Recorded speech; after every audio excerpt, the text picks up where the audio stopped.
Alors, bonjour à toutes et à tous, j'espère que vous allez bien. Bienvenue sur la chaîne Curieux d'apprendre. Ce podcast fait partie de la série Curieux mais critiques. Chose promise, chose due, aujourd'hui nous allons analyser plus en détail la doctrine environnementale de Paradisa, ce fameux parc animalier situé en Belgique dont je vous ai parlé la semaine passée.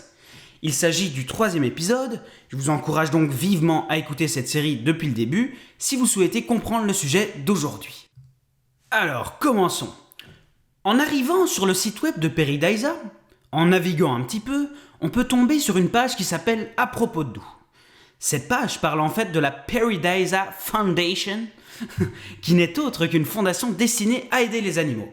Cette fondation, comme son nom l'indique, est étroitement liée au parc animalier. C'est d'ailleurs une branche du parc animalier que nous analysons. Les valeurs de cette fondation se doivent donc d'être en totale concordance avec le parc animalier qu'elle supporte. Alors, sur cette page sont écrites donc en grand les valeurs de la Paradisa Foundation. Ils insistent donc sur le fait qu'ils ont 20 ans d'existence, qu'ils ont beaucoup d'expérience dans le milieu des parcs animaliers. Rien d'anormal, nous allons dire. Mais un élément de leur description a toutefois attiré mon attention. Je vais simplement vous citer ce qu'ils disent sur ce point. Ils indiquent avoir, et je cite ici, la volonté de rassembler tous ceux qui veulent passer de l'émerveillement à l'action pour ensemble démontrer qu'il est possible d'assurer l'épanouissement des hommes en parfaite harmonie avec la nature. Magnifique phrase, n'est-ce pas ? C'est vraiment une très belle phrase.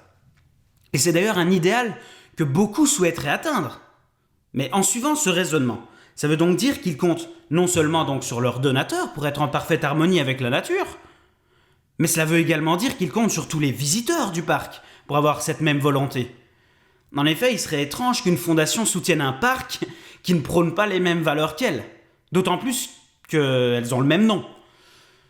C'est donc ici qu'intervient ma réflexion. Ce n'est pas dit que toutes les personnes qui visitent le parc ont envie de passer à l'action au niveau de l'environnement et du respect des animaux. Il est même possible que certains visiteurs fassent du mal à certains animaux, par mégarde ou exprès, je ne sais pas, parce que beaucoup d'infrastructures permettent d'avoir des contacts directs avec eux.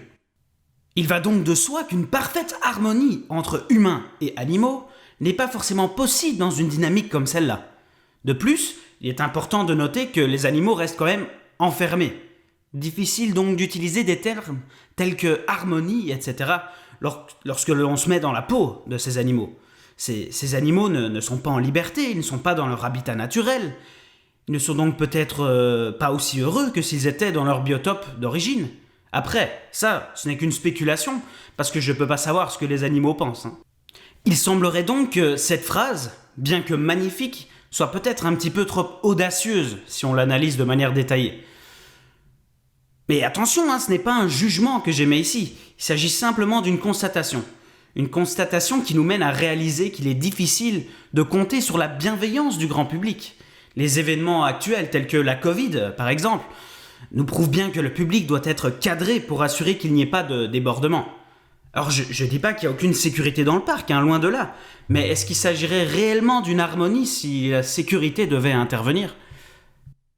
Alors, j'aime beaucoup faire ça, j'adore même faire ça. Eh bien, nous allons analyser cette phrase avec le Larousse. Cherchons donc la définition d'harmonie.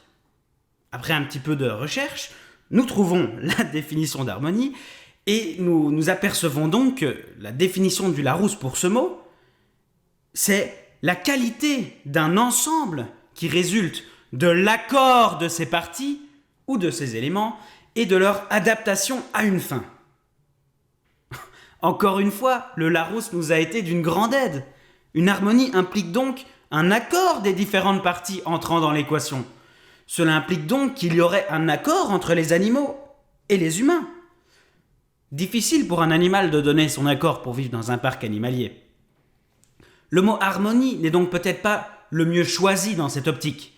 Alors encore une fois, ne me méprenez pas, je ne suis pas là pour détruire ce parc animalier. Je suis juste une personne objective qui analyse la doctrine environnementale d'un parc animalier. Et moi, ce que je constate ici, c'est que ce qu'ils déclarent sur leur site web est pratiquement impossible à réaliser dans la vraie vie. Et donc comment appeler ça ? Un mensonge ? Ceci pourrait en effet être comparé à de la publicité mensongère. La loi sur la protection du consommateur du Québec contient plusieurs dispositions relatives à la conformité du produit au message publicitaire, en particulier celle-ci. Donc, un bien ou un service fourni doit être conforme à une déclaration ou à un message publicitaire fait à son sujet par le commerçant ou le fabricant. Une déclaration ou un message publicitaire lie ce commerçant ou ce fabricant. Nous constatons donc qu'il s'agit effectivement de publicité mensongère, puisque le service fourni ne peut pas être conforme à ce qu'ils annoncent sur leur site web.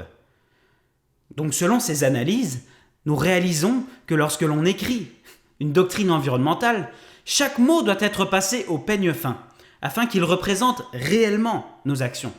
Pas de mots enjoliveurs, une transparence totale avec le public. Parce que, en effet, les parcs animaliers permettent de favoriser une bonne relation entre les humains et les animaux, mais il s'agit ici de le formuler d'une manière réaliste. J'aimerais tout de même terminer sur une note positive aujourd'hui.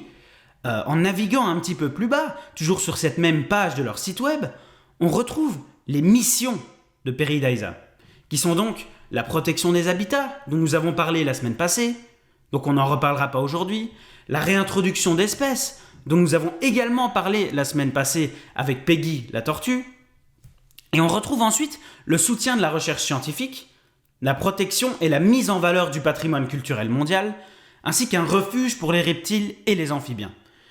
Ces trois derniers points semblent être avérés puisque Paradisa soutient effectivement la recherche scientifique, il démontre également clairement une volonté de protéger le patrimoine culturel. On retrouve plein de monuments qui sont restés d'auparavant dans le parc, etc.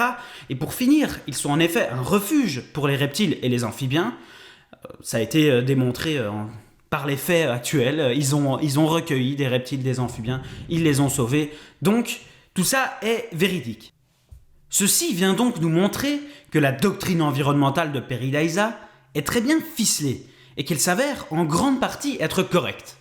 Cependant, on a quand même pu soulever des inquiétudes par rapport à cette doctrine environnementale. Et c'est d'ailleurs ce que nous continuerons de faire la semaine prochaine.